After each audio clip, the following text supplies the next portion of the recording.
দেখো আজকে কি বানাচ্ছি তোমাদেরকে দেখাবো। দেখো আমি প্রথমে দেখাচ্ছি, এটা হচ্ছে মাছের ডিম। আমি এখানে হলুদ নুন আর একটু বেসন মাখিয়ে রেখেছি। এরকম এরকম বড় বড় মাছের ডিম।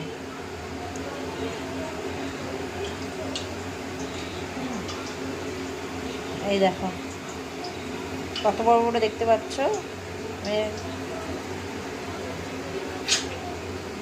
এই দেখো কত মানে। আচ্ছা, এই লম্বা লম্বা করে আলু কেটে রেখেছি। আর এখানে পেঁয়াজ, আদা, তেল বসিয়ে দিয়েছি, তেল গরম হয়ে গেছে। এবার এক এক করে আমি ডিম ছাড়বো।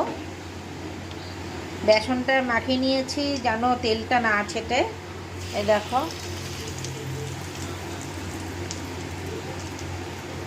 অনেক বড় বড় দুটো দুটো করে ভাজবো। আর আঁচটা একটু কমিয়ে নিয়েছি। আর একটু বাড়িয়ে নিলে না কি বলো তো, ভিতরে কাঁচা থাকবে, সেই জন্য কমিয়ে কমিয়ে করছি। ভাজাটা করে নিই, তারপর তোমাদেরকে আবার দেখাচ্ছি। দেখো আমার মাছের ডিমটা ভাজা হয়ে গেছে। এবার আমি এখন রান্না শুরু করব। এখানে হলুদ নিয়ে নিয়েছি, এখানে সব মশলা নেওয়া আছে। এবার আলুটা ভাজবো। আর এই কড়াইতেই করে নিচ্ছি, কড়াইতে অনেকটা তেল আছে বলে আলুটা ভেজে নিচ্ছি। গ্যাসটা বাড়িয়ে দিই একটু। আসলে এই কড়াইটার ভিতরে আমি সব ভাজা টাজা করি, তো ওই জন্য একটু দেখো সাইডে সাইডে একটু কালো আছে। কেউ কিছু বলো না আমাকে, ফেলতে ইচ্ছে করে না, মায়া হয়ে গেছে কড়াইটার উপর। আর তাড়াতাড়ি হয় একটু ভাজাটা। দেখো মশলাটা কষানো হয়ে গেছে।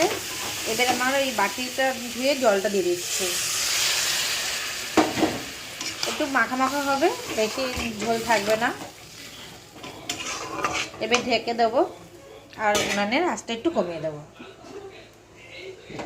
এই ঢেকে দিচ্ছি, উনানের আঁচটা একটু কমিয়ে, গ্যাসটা একটু কমিয়ে দিচ্ছি। আলুটা সিদ্ধ হয়ে গেলে ডিমগুলো দিয়ে দেবো। দেখো ঢাকনাটা খুলে নিচ্ছি। দেখো এবার ডিমগুলোকে আমি দিয়ে দিচ্ছি। তাহলে